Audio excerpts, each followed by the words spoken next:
Bom dia.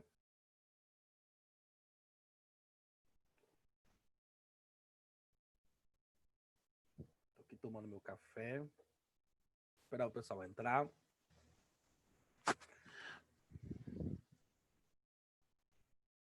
Bom dia.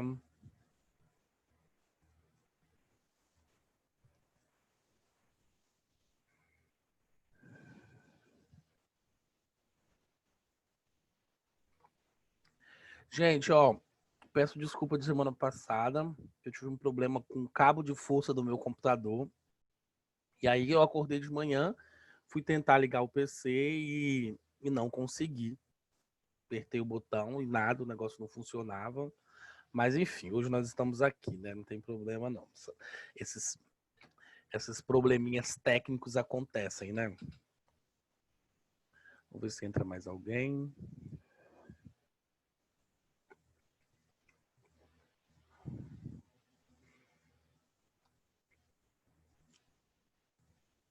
Gente, então, eu normalmente é mais ou menos assim esse número de alunos que nós temos mesmo, né? 5, 6, vamos lá, então, para a gente não ficar perdendo muito tempo sem necessidade, tá?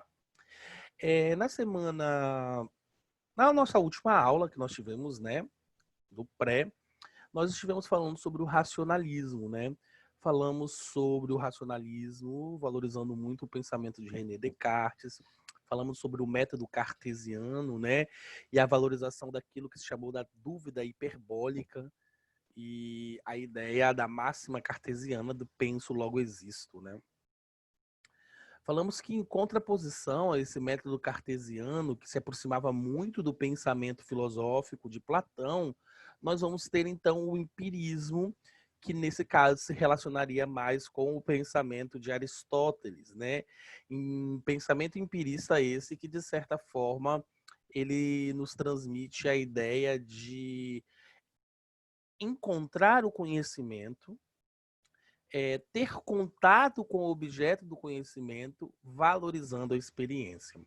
Enquanto o racionalismo afirma que o sentido nos engana, o empirismo vai afirmar que o conhecimento só pode se dar através dos sentidos. Ou seja, eu vejo, eu sinto, eu percebo, eu conheço. Sem os meus sentidos, sem esse primeiro momento, nós não somos capazes de adquirir o conhecimento, de fato, o conhecimento verdadeiro. Nós temos vários pensadores, né, dentro da escola empirista, e hoje nós vamos falar um pouquinho de cada um deles, tá bom? Mas, para dar introdução ao nosso capítulo, eu vou compartilhar com vocês aqui um vídeo introdutório, pequeno, curto, não é grande. Deixa eu olhar aqui. Acho que eu botei o vídeo errado. Pera aí, gente. Aqui, deixa eu fechar aqui.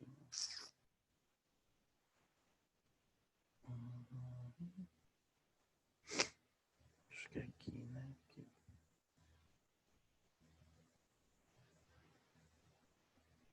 Isso.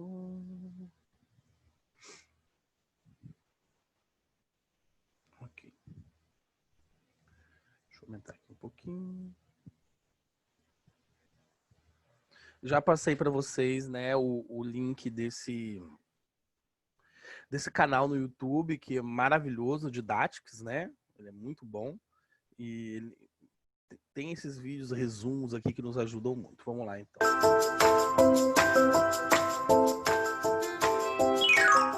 O empirismo é a filosofia que destaca a importância da experiência na busca pelo conhecimento. Ou seja, para o empirismo, o conhecimento resulta da experiência. Mas a que tipo de experiência estamos nos referindo? Afinal, existem muitos tipos de experiências.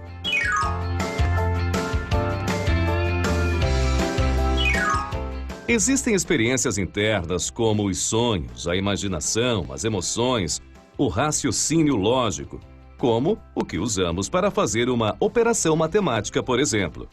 Contudo, no âmbito do empirismo, há uma concordância em excluir essas experiências internas do conceito de experiência, aceitando apenas a experiência sensorial, ou seja, a experiência obtida através dos sentidos.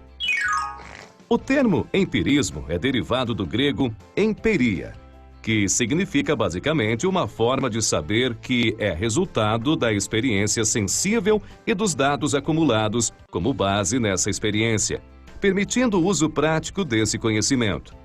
O lema do empirismo, inspirado na filosofia de Aristóteles, é: nada existe no intelecto que não tenha passado antes pelos sentidos. Quer dizer, todo conhecimento é proveniente de uma base empírica, de percepções e impressões captadas pelos sentidos a respeito do mundo. Não existe um conhecimento que prescinda dessa experiência. Então, todo filósofo que considera a experiência sensorial importante na busca pelo conhecimento é um empirista? Não necessariamente. Descartes, que estudamos há pouco tempo, considera que algumas ideias são inatas, ou seja, já nascemos com elas, mas também considera que outras ideias resultam da experiência, são obtidas pelos sentidos. Isso é suficiente para considerarmos que Descartes é um empirista? Não. Reconhecer a importância da experiência sensorial não faz dele um empirista.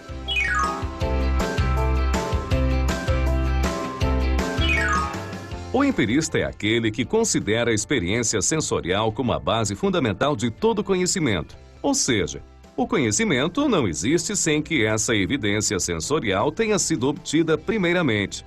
Ademais, para o empirista, todos os processos intelectuais subsequentes devem se utilizar exclusivamente dessa evidência sensorial para gerar proposições válidas a respeito do mundo. Vejamos essa definição de forma um pouco mais detalhada. Note que o empirismo defende que a experiência sensorial é a base de todo conhecimento, mas essa experiência em si não é o conhecimento, ou seja, as informações que nos chegam pelos sentidos não são o próprio conhecimento, elas são sua base fundamental, seu alicerce, e sem essa base não pode haver conhecimento.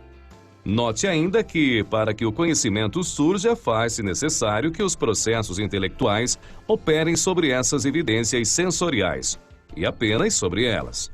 Só então são formuladas proposições sobre o mundo.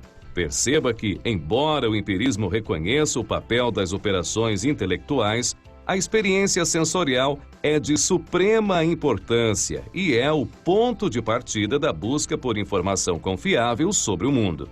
É justamente essa ênfase na importância da experiência sensorial que caracteriza o empirismo.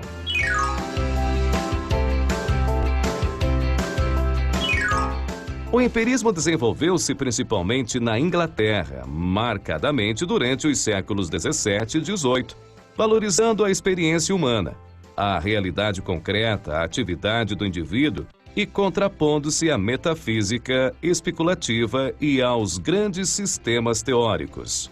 A filosofia empirista está fortemente ligada à criação da Royal Society, a Sociedade Científica de Londres, fundada em 1660 e financiada pelos ricos comerciantes londrinos interessados nas possíveis aplicações técnicas desses conhecimentos para diversos fins, como o aperfeiçoamento das navegações e até mesmo os estudos em linguagem que permitiriam uma melhor comunicação com os povos das novas terras, com as quais negociavam. No próximo vídeo, conheceremos a filosofia de Thomas Hobbes. Então, assim, né, gente, esse vídeo ele nos traz um resumo desse pensamento empirista, que não é algo, vamos dizer assim, muito complicado de se entender, mas nós vamos ver que dentro dessa corrente do pensamento empirista, nós vamos ter maneiras diferentes de se pensar o empirismo, ok?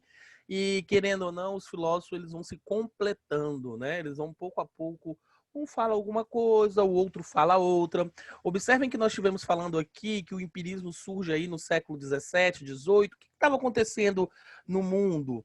Na Inglaterra, né? O que estava ali? Movimento iluminista, revoluções burguesas, né? Revolução Francesa, o mundo estava se transformando muito, né?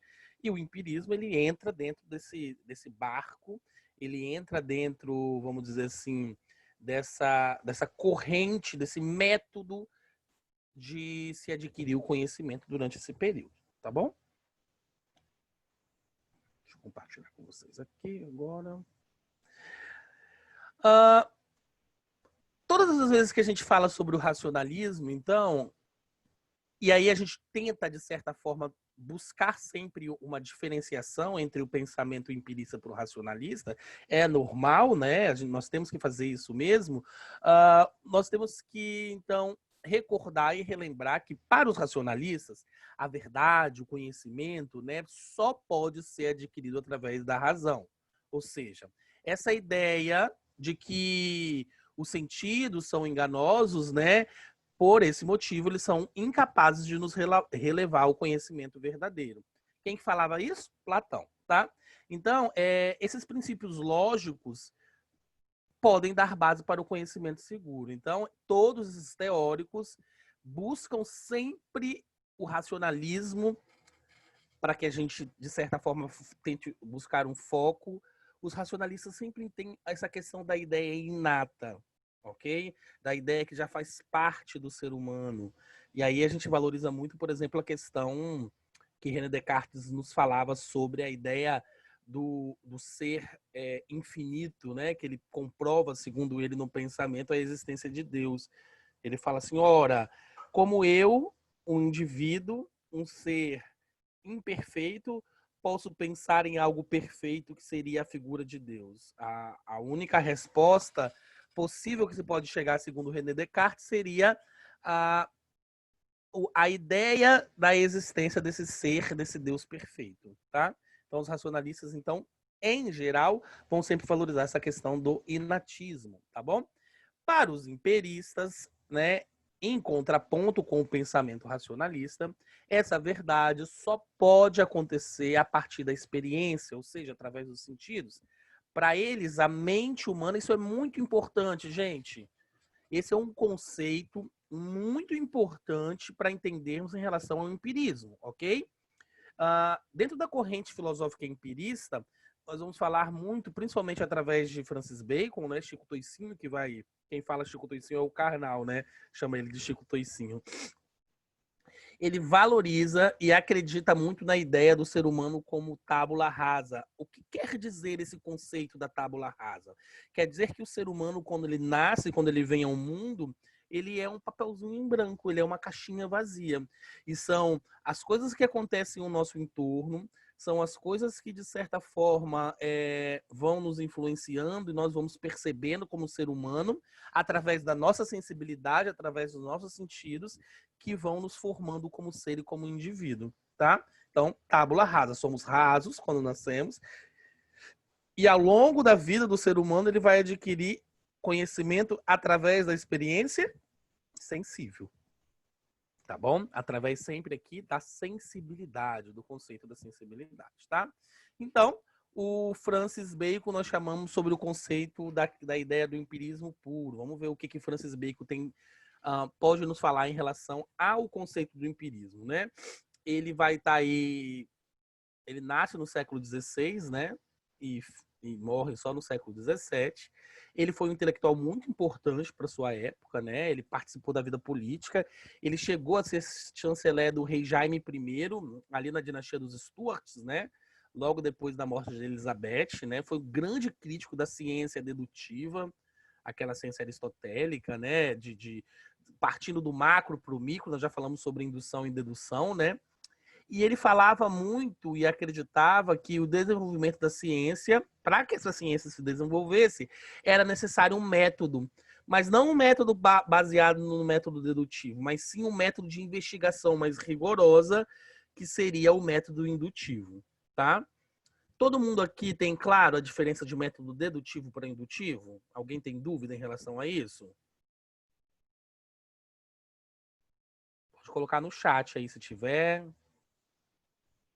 Todo mundo já tem certo a ideia da compreensão da diferença do método dedutivo para o indutivo. Nós já tínhamos falado disso em alguma aula. Se alguém tiver alguma dúvida em relação a isso, pode me perguntar, tá bom? Mas é porque como eu já dei aula sobre isso, aí eu penso que vocês já responderam, já sabem, né, esse conceito, tá? Então, Francis Bacon vai falar sobre a teoria dos ídolos, ok? E aí, deixa eu ver aqui. Tá, Natália, então vamos lá. Deixa eu buscar aqui uma imagem, porque aí fica mais fácil para a gente entender, tá? Vamos aqui, né?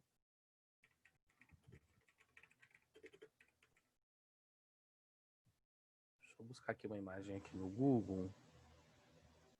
Vamos ver aqui. Deixa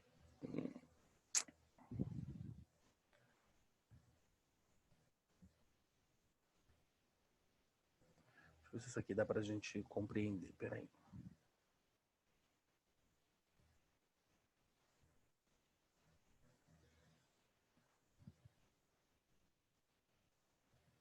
Bom, como eu pensei que a gente... Mas dá para eu explicar aqui sem... Vamos lá, então. Ó, método dedutivo, tá? O método dedutivo, que era aquele utilizado muito antes do surgimento do empirismo em si, ele partia de um conceito do macro, de uma ideia universal, para chegar-se a uma afirmação micro, pequena, do problema situacional naquele sentido. Então, vamos, por exemplo, o método dedutivo ele vai utilizar muito verdades plenas e universais para chegar-se à conclusão de alguma coisa. Então, por exemplo, eu falo assim, busca uma verdade universal e incontestável, Natália, em qualquer lugar do mundo, em qualquer situação. Aí eu falo assim, o ser humano, ele é mortal. Isso é uma verdade? Existe algum ser humano que não é mortal? Pelo nosso conhecimento, não. Todo ser humano é mortal. Então, isso é uma verdade universal. Então, nós falamos que aí a gente parte para o macro, para a parte grande, falando sobre o método dedutivo, tá? Então, eu falo assim, o ser humano é mortal. Aí eu penso, Natália é um ser humano. Logo, eu chego à conclusão de que Natália ela é mortal. Ok? Esse é o método dedutivo. Eu sempre vou buscar uma afirmação e para construir o conhecimento eu vou partir de uma afirmação universal para que eu possa alcançar uma verdade próxima à minha realidade, partindo sempre dessa verdade universal. Então, o método dedutivo sempre vai utilizar isso, né? Um conceito universal para que eu possa chegar a uma lógica, vamos dizer assim, individual. Então, eu falei assim, o homem é mortal, né? E se eu sou homem, logo eu sou mortal. Podemos dar outro exemplo? Vamos lá. Toda mulher tem útero. Natália é mulher, logo Natália tem útero. Ok, gente, então o dedutivo sempre é do macro para o micro, do grande para o pequeno. O método indutivo, que é aquele que vai ser estabelecido pelo movimento empirista, ele faz realmente ao contrário. O dedutivo parte de uma ideia grande para uma ideia pequena. O indutivo sai de uma ideia pequena para uma ideia grande. Então, o que é o método indutivo? É aquele da experiência, por isso que ele é valorizado pelos empiristas. É aquele que eu vou praticando através dos sentidos das minhas experiências. Então eu pego o seguinte, eu vou induzir as coisas. Como que o método científico funciona? Como que uma vacina, por exemplo, funciona? Eu tenho que fazer amostragens pequenas, vou juntando para chegar a uma conclusão. Então eu pego uma vacina, testo em um, testo em outro, testo, até que depois eu vejo os resultados que as pessoas que tomaram a vacina, elas ficaram protegidas. Logo, eu chego à conclusão que essa vacina funciona. Então, outro exemplo do método indutivo. Eu preciso, por exemplo, de abrir, eu pego um coco, abro um coco, vejo que tem água. Pego outro coco, abro um coco, água. E assim vou fazendo por uma amostragem. 200, água. Vou chegar a uma conclusão. Quando eu olhar um coco, eu vou induzir que dentro do coco tem água. Precisa de eu abrir o coco para saber que ele tem água dentro? Não, eu já sei disso. O método indutivo é aquele método que utiliza a amostragem para chegar à afirmação de alguma coisa. Ok, Natália? Por exemplo, é o método utilizado pela ciência hoje. É o método de números, de amostragem, de porcentagem. Ok? Então, cientificamente, para você argumentar alguma coisa, você tem que falar o quê? Olha, eu utilizei o método indutivo E olha, cheguei à conclusão de que, através das minhas amostragens, que isso é verdade ou que isso é mentira. Ok? Então vamos imaginar assim que eu estou numa ilha. Quando eu naufrágio, eu chego numa ilha de, sei lá, 50 metros quadrados. Estou ali naquela ilha. Dei uma volta na ilha, uma ilha pequenininha, percebi que estou sozinho na ilha. Durmo. Acordo pela manhã e observo que existem pegadas na ilha que não são as minhas. Logo, eu vou induzir que outro ser humano esteve na ilha. Então, o método indutivo é aquele que vai ser construído através das experiências e da amostragem. Por isso que é muito valorizado pelo movimento empirista. Ok? Deu para entender, então, Natália, diferente do método dedutivo para o indutivo? Sim. Ok, então vamos lá. Então, seguindo depois disso, Bacon, nós falamos que é o empirismo puro, né, Francis Bacon, ele vai começar a refletir sobre o pensamento do ser humano, tá? E aí ele vai iniciar suas reflexões, né? Lembrando que, influenciado pelo movimento iluminista, influenciado pela valorização da razão acima de qualquer coisa, ele fala que o conhecimento humano, ele, de certa forma, ele é influenciado por alguns preconceitos, noções erradas, que, de certa forma, dificultam a apreensão correta sobre a realidade, tá? Então, para ele, esses preconceitos, né, essas ideias, são chamados, né, de Bacon de ídolos. Então, a teoria dos ídolos de Bacon é o quê? O que impede que o ser humano encontre o conhecimento de fato, o conhecimento verdadeiro? Aí Bacon fala assim, são os preconceitos que o ser humano tem dentro da sociedade. Ok? E aí fala-se assim, ok, então esses preconceitos, Francis Bacon vai chamar de ídolo. E aí ele vai ter, vamos dizer assim, vários conceitos, vai falar sobre algumas ideias dentro dessa teoria dos ídolos de Bacon. Então, dentro do empirismo, em relação a Francis Bacon, que é muito interessante que a gente entenda e que é muito cobrado em relação além do conceito de tábula rasa, né, que nós falamos ali, que é estruturado por Francis Bacon, ele vai falar sobre a teoria dos ídolos, é isso que nós vamos tentar entender na nossa aula de hoje. Ele fala, então, que entre esses preconceitos existem os ídolos da tribo. Da tribo, não, né, gente? Da tribo, por favor. Que serão o quê? Aqueles preconceitos que surgem nas comunidades, né?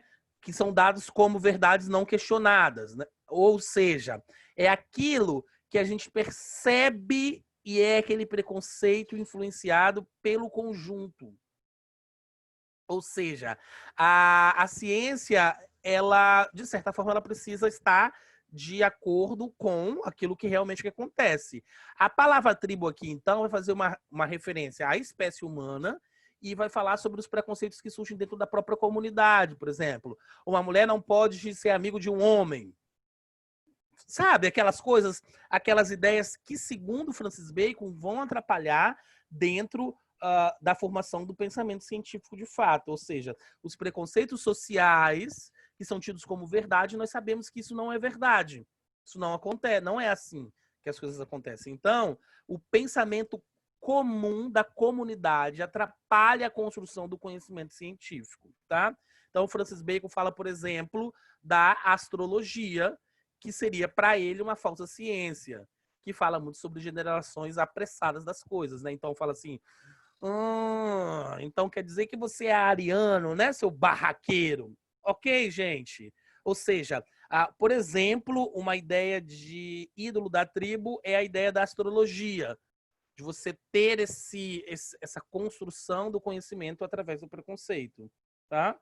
Ou, por exemplo, você falar que uma pessoa ela é negra e por esse motivo ela vai ser violenta ou ela vai te assaltar, como existem aí, a nossa sociedade está tentando desconstruir isso, mas a gente vê que é uma realidade na nossa sociedade, tanto que está acontecendo o que está acontecendo agora, tá?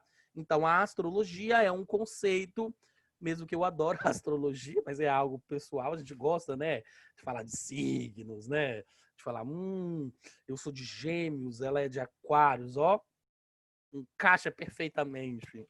Mas é uma questão dentro dos ídolos da tribo que atrapalha muito a construção do conhecimento de fato. Existe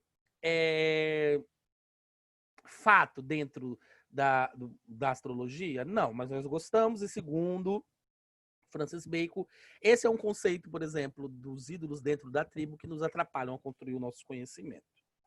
Ok? Então, o primeiro preconceito que nos atrapalha é o preconceito da tribo, de todo mundo aí, tá? Gente, tô falando, surgiu uma inquietude, surgiu uma dúvida, não entendi o que eu falei. Professor, tá? Coloca aí no chat que eu vejo. Ídolos da caverna, né? O que seriam esses ídolos da caverna, né? Querendo ou não, vão ter origem não na comunidade, né, como os ídolos da tribo, mas sim em cada pessoa, em cada indivíduo, por suas características individuais ou até mesmo pela educação pela qual aquele indivíduo foi submetido, tá? Então, normalmente, esses ídolos da caverna geram falsas ideias a qual a ciência tenta se impor, né? Então, perturbam muito o espírito do ser humano. Então, é aquela ideia da pessoa que se torna machista, da pessoa que se torna racista. Muito disso é influenciado pela construção da sua educação e pelo seu entorno. Mas o ídolo da caverna é o preconceito que está dentro do indivíduo. É aquilo que está formado ali dentro de você, né? Então, nós tínhamos uma teoria equivocada, que aconteceu lá no século XVIII, século XIX e XX, que foi a teoria do darwinismo social. Todo mundo já ouviu falar sobre a teoria do darwinismo social, né? Que é aquela que falava que as pessoas de origem de pele preta, elas eram, vamos dizer assim, menos desenvolvidas intelectualmente que o restante da população em comparação com a população europeia. Isso é uma coisa errônea, né? Mas isso permaneceu e se perpetuou muito dentro da nossa sociedade. Então, o preconceito, por exemplo, é um ídolo da caverna, porque é um ídolo interno, é um preconceito que está lá dentro do indivíduo que impede ele a construir o seu conhecimento de fato, tá? Então, os preconceitos individuais, a maneira como a pessoa pensa individual. Então, o cara pensa, não, a mulher não pode trabalhar. Então, tudo isso atrapalha muito o encontrar o conhecimento tão valorizado pelo empirismo de Francis Bacon, tá? Então, falamos dos ídolos da tribo, que são os preconceitos da comunidade, os ídolos da caverna, que são esses preconceitos individuais dentro do ser humano, e nós vamos ter também os ídolos do teatro, né? E aí, o que seriam esses ídolos do teatro? Seriam... eles vão se referir às teorias e essas reflexões filosóficas, mas que muitas vezes estão mescladas com a teologia, né? Então, ou seja, é como se um sistema filosófico fosse baseado nas fábulas. E aí vem os conceitos da religião, que é acreditar na vida após a morte, segundo o pensamento de Francis Bacon, né? Que é a própria religiosidade do ser humano em si, segundo Francis Bacon, seria essa que nos atrapalharia em encontrar o conhecimento verdadeiro, tá? Então, é juntar uma coisa na outra que para ele não dá. Por exemplo, o pensamento aí de René Descartes, né? Que ele tenta valorizar muito o surgimento da ideia de Deus, o Deus perfeito de todas as coisas. Tranquilo? As tribos, então, de Francis Bacon. Falamos de 3. Da tribo, da caverna e do teatro. Da tribo, comunidade. Da caverna, interior do indivíduo. E do teatro seria aquela do pensamento de fábulas, né, do pensamento mitológico aqui nesse sentido. De boas? Então, assim, em relação ao pensamento empirista de Francis Bacon, é interessante valorizarmos sobre isso, tá bom? John Locke vai falar sobre o conceito de tábula rasa, né? Que, para ele, então, dando seguimento a esse pensamento de Francis Bacon, ele vai... Ui, desculpa, gente. A minha câmera é meu celular, peraí. Ele vai valorizar... Primeira coisa, afirma que não existem ideias inatas, né? Essa que já nasceriam com o homem, por exemplo, essa ideia de Deus. Quem é que fala isso? René Descartes, né? Ele fala que o homem nasce, então, como uma tábula rasa, desprovido de qualquer conhecimento, sem nenhuma ideia formada, né? Então, ele vai defender que as ideias são criadas empiricamente, ou seja, a partir da sensação e da reflexão. Então, empiria é a construção do conhecimento a partir dos sentidos, tá bom? John Locke afirma, então, que nesse primeiro estágio, as ideias são criadas pela sensação, aquilo que a gente observa, né? E essas sensações nós vamos dividir ela em duas formas, né? Nós vamos ter as qualidades primárias e as qualidades secundárias, tá? A gente vai ver a diferença entre elas aqui agora. Essas qualidades primárias são aquelas objetivas que existem realmente nas coisas, independente do sujeito ou da pessoa que está olhando aquilo ou não. Como nós temos aí o movimento, o repouso, o número, a extensão, né? Ou seja, independente de eu olhar, de eu observar, o número está ali, o movimento está ali, o repouso está ali. Ou seja, essas coisas acontecem independente da minha interação com elas, ok? Então a gente fala sobre qualidades primárias. As qualidades secundárias são aquelas que variam de acordo com o sujeito, né? Então, a cor, o som, o saber, isso aí então seria as nossas experiências secundárias, tá? Todo esse processo, né, desse segundo estágio, que a gente chama aqui de qualidades secundárias, ele vai ser processado de maneira interna a partir da reflexão do indivíduo. É nesse momento que a alma vai processar o objeto dentro da mente, da empiria, e os sentidos vão nos dar clareza para o entendimento como um termo geral, tá? Então, primário, independente do ser humano; secundário, aquilo que de certa forma tem uma relação direta com o indivíduo e que vai formando aí então esse segundo estágio a partir das reflexões, tá? Então, John Locke fala muito sobre o conceito de tábula rasa. Vamos falar então de David Hume, tá? Falamos de Bacon, falamos Bacon e suas tribos, né? John Locke é a tábula rasa, dividindo aqui então entre o primeiro momento daquilo que seria a construção do pensamento primário e secundário, e vamos falar aqui então o que David Hume tem para nos dizer em relação à construção do conhecimento. Olha que coisa interessante, hein? David Hume, ele era um pensador cético. O que quer dizer isso, gente? Para ele vai duvidar que possa haver qualquer tipo de conhecimento indubitável, ou seja, o conhecimento pleno e exato. Olha que loucura, ele era empirista, mas era cético ao mesmo tempo. Então ele fala o seguinte, no entendimento de David Hume, o ser humano ele tem alguns limites, né? Porque nós estamos submetidos aos nossos sentidos, aos nossos hábitos, e esses conhecimentos são apenas prováveis, mas nunca certezas absolutas. Estão conseguindo seguir a linha de raciocínio de David Hume?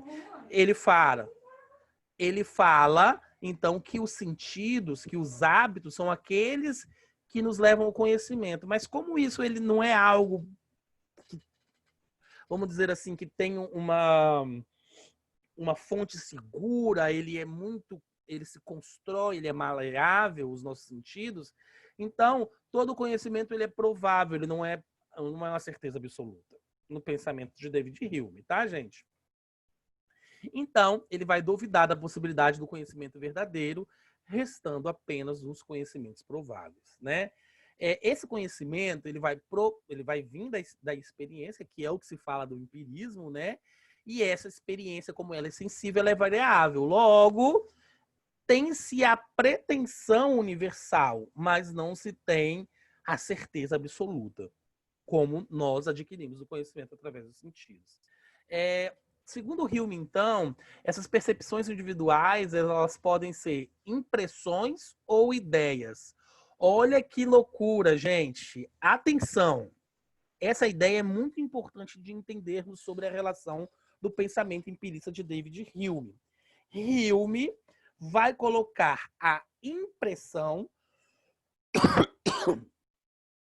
acima da ideia. Como assim, professor? Ele fala que existe uma diferença entre impressão e ideia. E elas estão relacionadas muito com a questão do grau de vivacidade, né? Então ele fala que, na verdade, as impressões, elas são percepções originais, né? Ver, ouvir, sentir. E as ideias, elas são mais fracas, porque elas derivam do quê? Das impressões. Uma ideia, quando eu falo com vocês assim, rosa vermelha, já apareceu aí na mente de vocês. Mas essa ideia da rosa vermelha, ela é muito mais fraca do que a rosa em si, do que sentir a rosa, do que estar em contato com a rosa, do que vê-la no momento. Por esse motivo, dentro da construção do pensamento de David Hume, para ele as impressões vêm primeiro e as ideias, depois, lá embaixo, tá bom? Então, valoriza-se muito mais os contatos, a sensibilidade, do que a própria construção das ideias, tá? Segundo David Hume, não existe nenhuma ideia inata na nossa mente. Toda ideia teria nascido, toda a construção, né, desse conhecimento, ela é derivada das nossas impressões, tá? Existem as ideias complexas e as simples. A simples é aquela ideia em si. As ideias complexas é quando a gente junta duas experiências para formar algo novo. Então, por exemplo, quando a gente vai associando ideias, né, as ideias surgem através das impressões. E essas ideias, elas podem ser complexas. Como que são essas ideias complexas? Através da nossa imaginação. Quando eu falo uma ideia de lobo e uma ideia de homem, podemos formar uma ideia de lobisomem. Alguém já viu um lobisomem? Não. Mas nós temos a ideia de lobo, porque nós já vimos um lobo na vida, nós temos uma ideia de homem. E nós juntamos essas duas coisas e alguém, em algum momento, formou essa ideia de lobisomem. Então, vasta na nossa literatura, tá? Eu falo para vocês aqui, outro exemplo. Ouro. A ideia apareceu aí na mente de vocês. Aí eu falo aqui para vocês, montanha. Apareceu de novo a ideia. São ideias simples, tá? Agora eu falo montanha de ouro, é uma ideia complexa. Ninguém nunca viu, mas olha, eu falei, essa montanha de ouro apareceu aí na mente de vocês. Ok, gente? Então, para David Hume, ele é cético, o conhecimento não se constrói de maneira exata, nós podemos ter uma ideia, e essas impressões, elas se dividem em impressões e ideias, e as impressões vêm primeiro, tá? As ideias mais fracas vêm depois, formando esse conceito de ideias complexas, que seria a junção de duas ideias simples. Difícil ou deu para entender?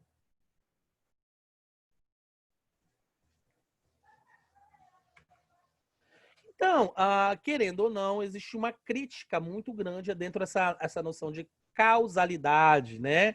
Que é uma parte importante do pensamento de Hume. Segundo ele, nós temos que estar atento, né? De certa forma, dentro dessas questões, dessas ideias complexas, nós temos que ter uma conexão entre esses dois fenômenos, né? Para que seja válido. Tem que ter uma impressão anterior dando origem. No entanto, né, não há nenhuma impressão correspondente à noção de causalidade. Então, é muito complicado a gente construir isso, né?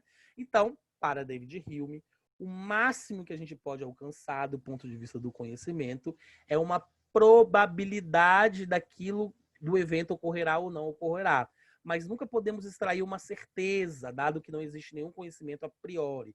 Isto é, independente de nossa experiência sensível. O que David Hume está falando aqui agora, tá? O que seria esse conceito de noção de causalidade?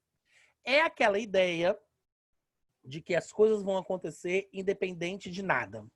Então, por exemplo, o Sol nasce hoje.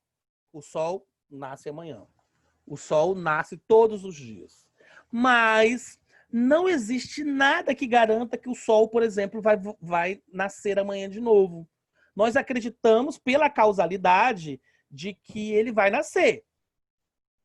Ok? Mas eu não posso garantir 100% de certeza que isso vai acontecer. Então, ele vai criticar muito essa noção de causalidade, que é acreditar que algo vai acontecer de fato, com 100% seguro, de certeza, mas que a gente não pode ter essa certeza. E aí, segundo ele, existe muito construção do conhecimento crítico dentro dessa noção de causalidade, que são acontecimentos que já são automáticos dentro da nossa vida, mas que eles não são seguros, 100% seguros. Algo pode acontecer que aquilo, naquele momento, naquele dado momento, não aconteça. Ok? Noção de causalidade. Então, por exemplo, a gente... março sempre chove muito. Então eu vou apostar na Mega Sena que em março vai chover. Noção de causalidade. Pode acontecer alguma coisa que não chova? Pode. O normal é que chova muito? É. Mas ele vai criticar essa noção da construção do conhecimento através da causalidade e não do conhecimento empírico verdadeiro através das experiências. Ok? E, de certa forma, aí a gente fecha, então, a construção do pensamento do empirismo. Dentro desse, vamos dizer aqui, desse canal do YouTube do Didactics, nós temos aí vídeos de todos eles, de Francis Bacon, de John Locke, de David Hume, tá? Resumindo aí de maneira excelente, elucidativa, o pensamento de todos eles. Mas, assim, eu acho que o objetivo do resumo da nossa aula de hoje do empirismo em inglês era esse. Alguma dúvida do que se foi dito, do que foi falado aqui hoje, gente? De quem está aqui agora? Algum questionamento sobre qualquer coisa que falamos aqui agora? Deixa eu ver aqui. Vou mandar agora, senão eu esqueço, tá? Então tá bom, gente. Ó, essa era a nossa aula de hoje, né? Como não surgiu nenhuma dúvida, nenhum questionamento, já vou colocar lá no grupo os slides, vou botar o da semana passada também. E é isso. Um abraço, bons estudos para vocês e qualquer dúvida, manda no zap, tá? Tchau, tchau.